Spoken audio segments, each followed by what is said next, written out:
Assalamualaikum warahmatullahi wabarakatuh.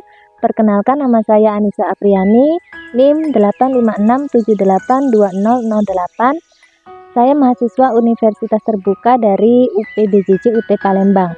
Nah, di sini saya akan melakukan kegiatan praktikum percobaan kepekaan terhadap pendengar manusia. Nah, tujuan dari praktikum tersebut adalah untuk mengetahui kepekaan indera pendengar manusia. Nah, di sini saya sudah menyiapkan alat dan bahannya, yakni yang pertama sendok, yang kedua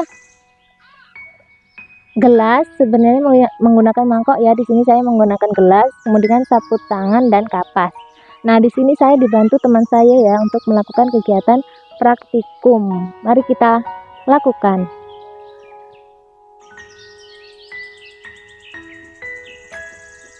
Terdengar keras sekali. Terdengar keras. Terdengar kurang keras. Terdengar lirih. Terdengar makin lirih. Telinga kanan dan kiri terdengar jelas. Telinga kanan terdengar jelas, telinga kiri terdengar agak jelas. Telinga kanan terdengar masih jelas, telinga kiri terdengar agak jelas. Telinga kanan terdengar masih jelas, telinga kiri terdengar kurang jelas. Telinga kanan dan kiri terdengar kurang jelas. Assalamualaikum warahmatullahi wabarakatuh. Perkenalkan, nama saya Anissa Apriani dengan NIM 856782008. Saya mahasiswa Universitas Terbuka dari UPBJJ UT Palembang. Nah, di sini saya akan melakukan kegiatan praktikum IPA dengan judul percobaan struktur dan fungsi dari telinga. Adapun tujuan dari praktikum ini adalah untuk mengetahui bagian-bagian yang menyusun telinga beserta fungsinya. Nah, di sini saya sudah menyiapkan alat dan bahan. Yang pertama yakni gambar struktur alat pendengaran manusia. Kemudian tabel pengamatan dan juga alat tulis. Perhatikan gambar struktur alat pendengaran manusia berikut.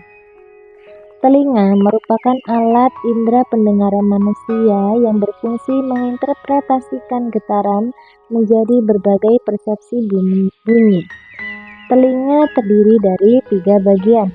Yang pertama adalah telinga bagian luar, kemudian telinga bagian tengah, dan telinga bagian dalam. Setiap bagian telinga memiliki fungsi masing-masing.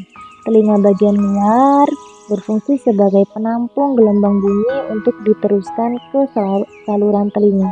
Sedangkan telinga bagian tengah berfungsi untuk mengantarkan suara yang telah ditangkap oleh telinga luar ke telinga dalam. Dan telinga bagian dalam berfungsi untuk mendengarkan suara dan juga berperan penting dalam menjaga keseimbangan tubuh. Nah, di sini yang pertama adalah telinga bagian luar. Telinga bagian luar terdiri atas daun telinga, lubang telinga,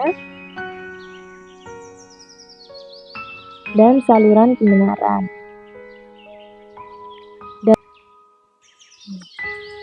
Daun telinga merupakan bagian telinga yang paling jelas terlihat dari luar. Daun telinga memiliki lekukan-lekukan khas yang berguna untuk menangkap dan mengumpulkan gelombang suara. Daun telinga memiliki struktur yang lentur dan elastis karena terdiri atas jaringan tulang rawa. Pada lubang telinga dilapisi kulit berambut halus dan kelenjar keringat yang memproduksi minyak serum yang berfungsi untuk menangkap debu dan menghalangi masuknya air ke dalam telinga. Yang terakhir adalah saluran pendengaran. Saluran ini berfungsi sebagai jalan masuknya suara menuju ke gendang telinga. Nah, selanjutnya adalah telinga bagian tengah. Telinga bagian tengah mempunyai beberapa bagian, diantaranya adalah gendang telinga, 3 tulang pendengaran, yaitu tulang martil, tulang landasan,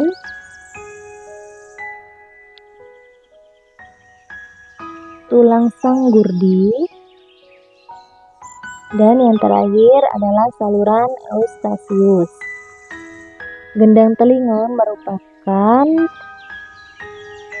selaput tipis yang sangat peka terhadap suara. Bagian ini berfungsi sebagai penerima gelombang suara yang telah ditangkap oleh daun telinga.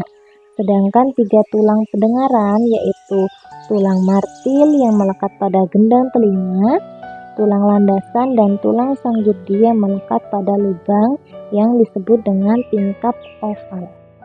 3 tulang pendengaran antara lain tulang martil, tulang landasan, dan tulang sanggurdi. Dan yang terakhir adalah saluran Eustachius. Gendang telinga merupakan selaput tipis yang sangat peka terhadap suara. Bagian ini berfungsi sebagai penerima gelombang suara yang telah ditangkap oleh daun telinga. Sedangkan 3 tulang pendengaran, yaitu tulang martil yang melekat pada gendang telinga, tulang landasan, dan tulang sanggurdi yang melekat pada lubang yang disebut dengan tingkap oval. Ketiga tulang pendengaran tersebut berfungsi untuk menangkap getaran dari gendang telinga dan meneruskannya ke tingkap oval. Dimulai dari tulang martil, dilanjutkan ke tulang landasan, dan yang terakhir adalah ke tulang sanggurdi. Sedangkan saluran Eustachius berfungsi untuk memasukkan udara ke telinga bagian tengah dan menjadikan tekanan udara di gendang telinga sama dengan tekanan udara di luar. Selanjutnya adalah telinga bagian dalam. Telinga bagian dalam ini terdiri atas beberapa bagian. Ada tingkap oval dan tingkap bundar, kemudian koklea atau rumah siput,